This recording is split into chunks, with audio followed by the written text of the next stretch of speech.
If my 20-year-old self saw my portfolio today, he would probably think I lost my mind.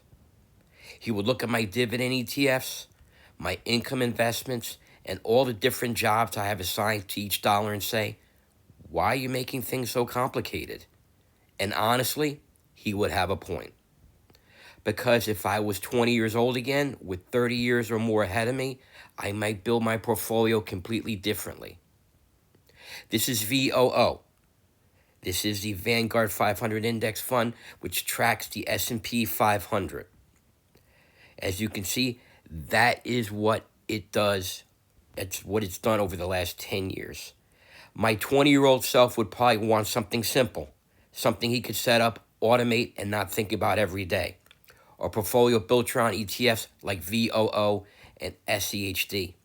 The goal would be simple: invest consistently, stay invested, reinvest dividends, let time and compounding do their work.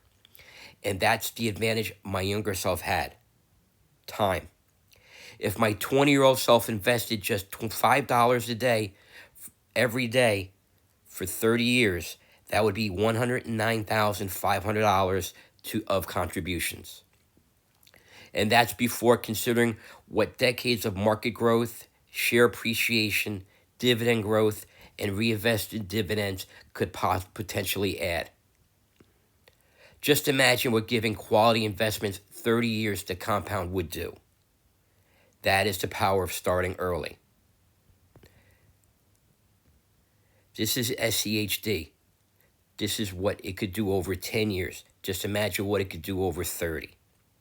A younger investor doesn't need to force their portfolio to create income immediately.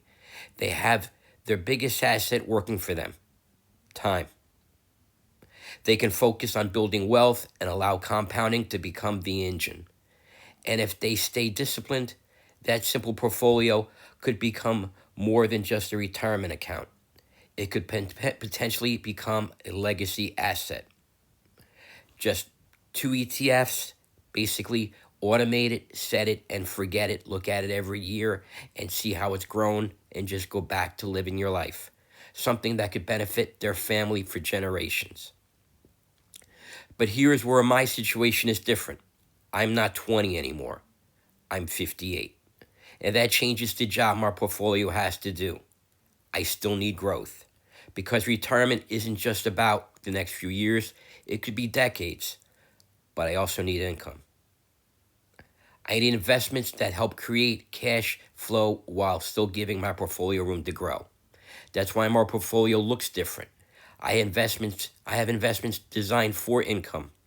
I have investments designed for dividend growth. I have investments designed for long-term appreciation. Every dollar has a job.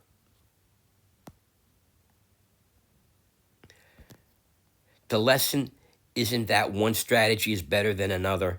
The lesson is your portfolio should match your timeline. If you're 20 years old, time may be your biggest advantage. A simple approach may give compounding the room it needs. If you're starting later, your strategy may need to adapt. You may need to think about income, growth, and how to make every dollar work harder. My 20-year-old self had something I can't get back: time. This is my portfolio now after close to 4 years of investing. My market return, my total return, that is my dividend yield, my yield on cost, the growth rate. That is what my dividend income is paying me currently as of July 7th, 2026. But what I can do today is make every investment decision with purpose, because building wealth isn't about having the perfect portfolio. It's about building the right portfolio for the life you are trying to create.